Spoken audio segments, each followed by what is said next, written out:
안녕하십니까. 저는 뉴스핌의 이재창 정치전문기자입니다. 최근 우리 정치의 궤도 이탈이 심각합니다. 대화와 타협은 실종됐습니다. 가짜뉴스가 판칩니다. 그리고 팬덤 정치가 횡행합니다.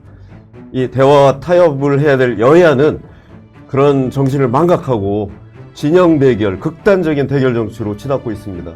그러면서 이념, 세대 갈등이 심각합니다. 이 정치 양극화가 심각해지면서 대한민국의 민주주의 발전을 가로막는 이런 상황이 됐습니다. 이 출구가 안 보입니다.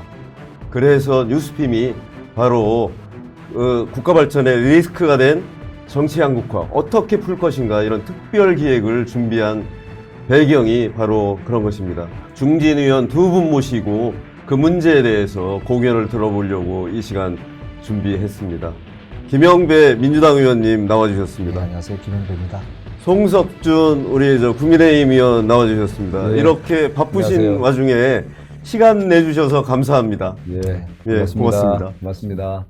어찌됐건 거대당이 탄생하고 그 거대 여당을 이제 독주하고 야당을 이제 극단적으로 이제 반대하고 이런 극단적인 대결 정치를 청산하려면 어떻게 좀 바꾸면 좋을까요? 이 지금 이런 구조적인 문제를 좀 해결하기 위해서. 송 의원님 먼저. 예, 사실은 우리가 지난 2019년이죠. 정말 새로운 뭔가 선거제도를 만든다고 연동형 비례대표제를 도입하는 선거법 개정을 했지 않습니까? 패스트트랙 투쟁이라는 어떤 엄청난 사건이 있고 많은 여야 의원들이 재판을 받는 그런 일이 좀 안타까운 일이 벌어졌는데 우리가 이렇게 제도 개편을 해봐도 결과적으로는 양대 진영 논리에 또 갇히는 한계가 지금 계속 노정이 되고 있단 말이에요. 이런 거를 바꾸는 것도 한번 검토를 해볼 필요가 있고. 그런데 문제는 요새 국민들께서 또 정치권에 대한 또 불신이 또 많이 커져 있다는 얘기거든요. 예를 들면 국회의원 순이 너무 많다. 국회의원 수 줄여라. 그러다 보니까 결과적으로는 적어도 뭐 20, 30명 또는 뭐 3, 40명 줄인다고 하면 어디서 줄일까? 그러면 결과적으로 지역구를 이제 줄인다고 해보면 우선 지방 지역과 또 지역의 유권자들이 우선 주권을 앗아가는 그런 현상이 오니까 거기에서 또 한계에 부닥치고 돌고 돌다 그런 비례대표에서 그럼 줄여야겠다.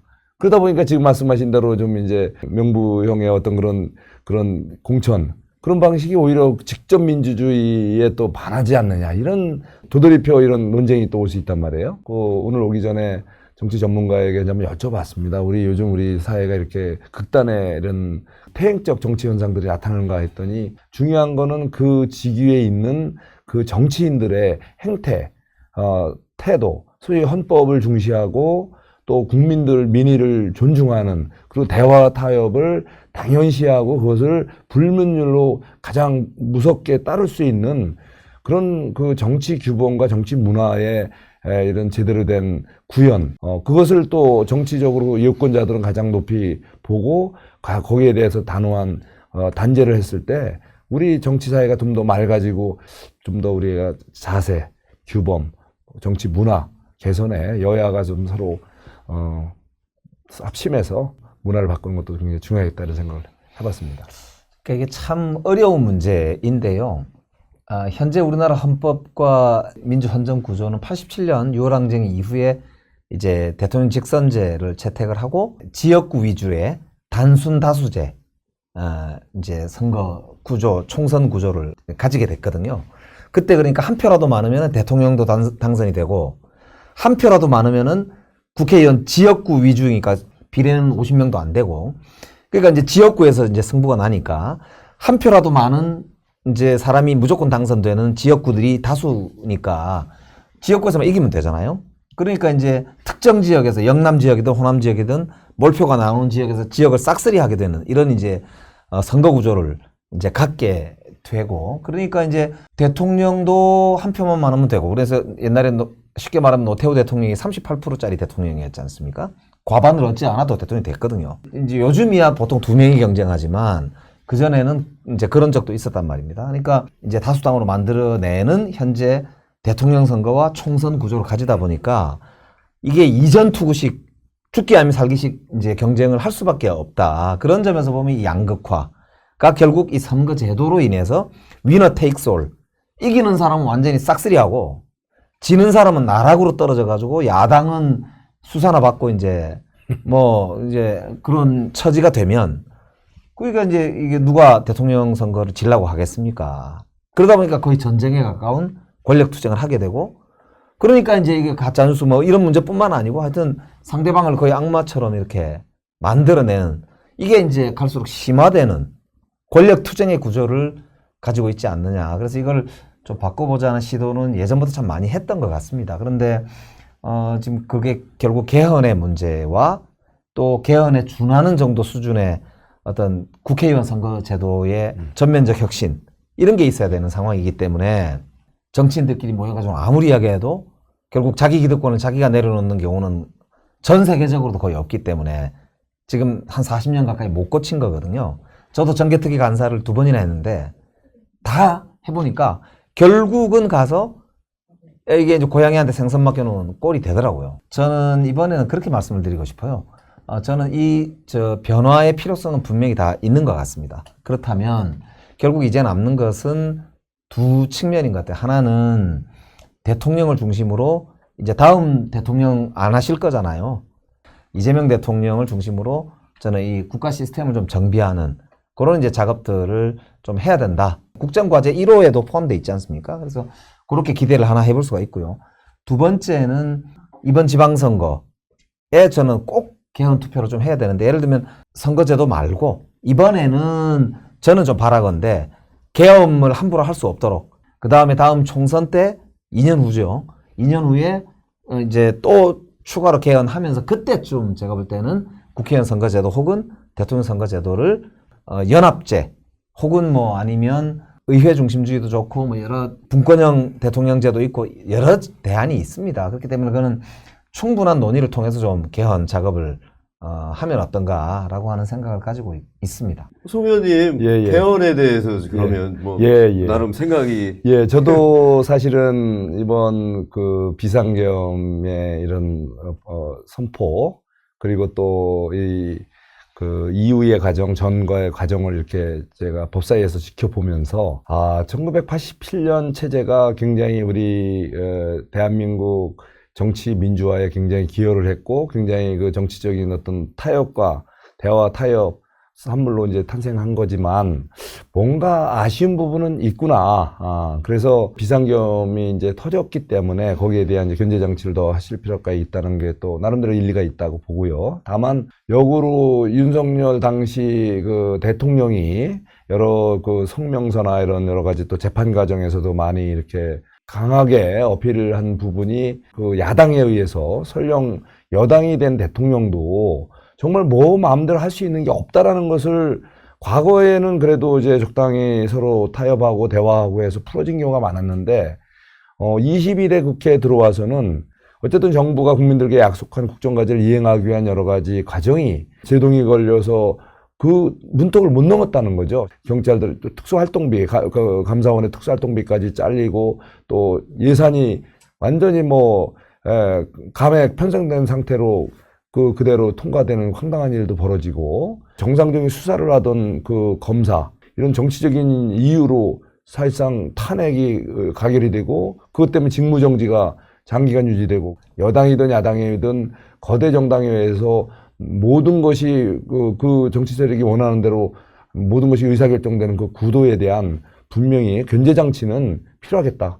탄핵을 남발하는 것에 대한 또 견제장치도 필요하겠다. 그런 면에서 저는 개헌 논의에 공감을 하고 있고요. 그것은 어떤 특정 정파를 위한 그런 개헌 논의가 아니라 우리가 헌법 원리, 그래서 실질적인 상권 분립이 보장될 수 있는 그래서 견제와 균형이 이루어질 수 있는 헌법제도의 개편은 저도 필요하다고 보고. 그러니까 이제 국회에서 어떤 결정이 된다 하더라도 그거를 당연히 대통령은 합헌적인 결정을 해야 되거든요. 그런데 이제 불법 개헌을 했기 때문에 윤석열 대통령이 헌재 판시에서 나오잖아요. 아까 얘기했던 대로 뭐 국회에서 예산을 안 해준다. 그럼 국회하고 타협을 통해서 대화를 통해서 해결을 해야지. 그렇다고 총을 들고 국회로 들어가면 어떻게 하냐 이 말이에요. 그러니까 그거는 위헌적인 개헌을 했기 때문에 당연히 탄핵이 된 것이고 그런데 지금 이제 개헌의 필요성을 논의를 할 때 대화와 타협의 장치나 혹은 아니면 견제와 균형의 원리 이런 게 실질적으로 작동할 수 있도록 하려면 확실하게 이 계엄은 잘못된 것이고 내란은 잘못된 것이다라고 하는 걸 전제로 그러면 제대로 된 민주공화국의 권력 구조 설계를 어떻게 했으면 좋겠나?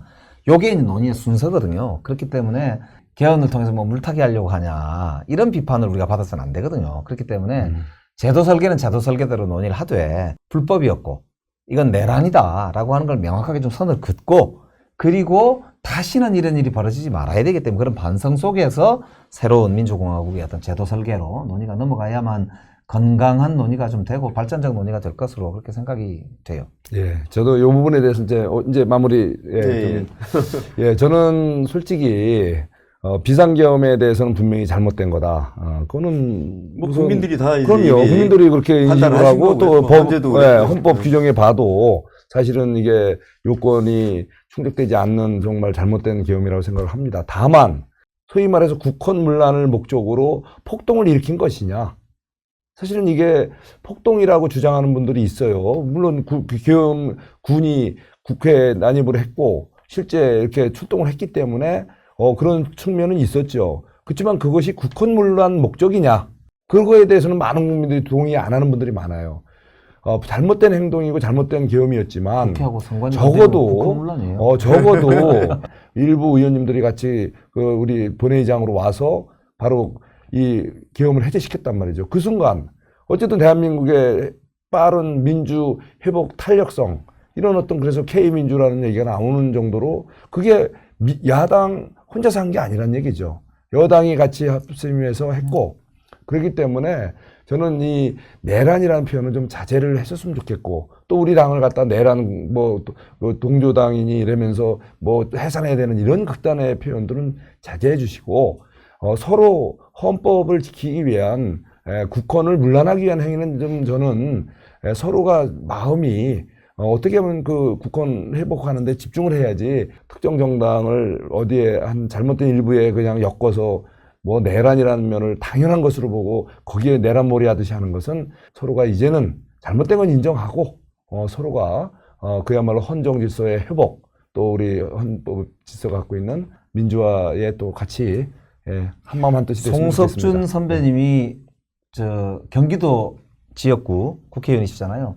국민의힘에 빨리 원내대표가 되셔야 될 것 같은데요. 지난번에 하려고 그랬는데 안 됐잖아요. 하여튼 지금 이제 비상계엄 1년에 대해서도 이제 말씀해 주셨는데 국헌을 문란하게 하는 이런 거는 안 되는 거고요. 안 되는 거죠. 예. 뭐 이건 여야가 따로 없는 거잖아요. 그래서 진짜 국민을 위한 그런 개헌을 좀 했으면 좋겠어요.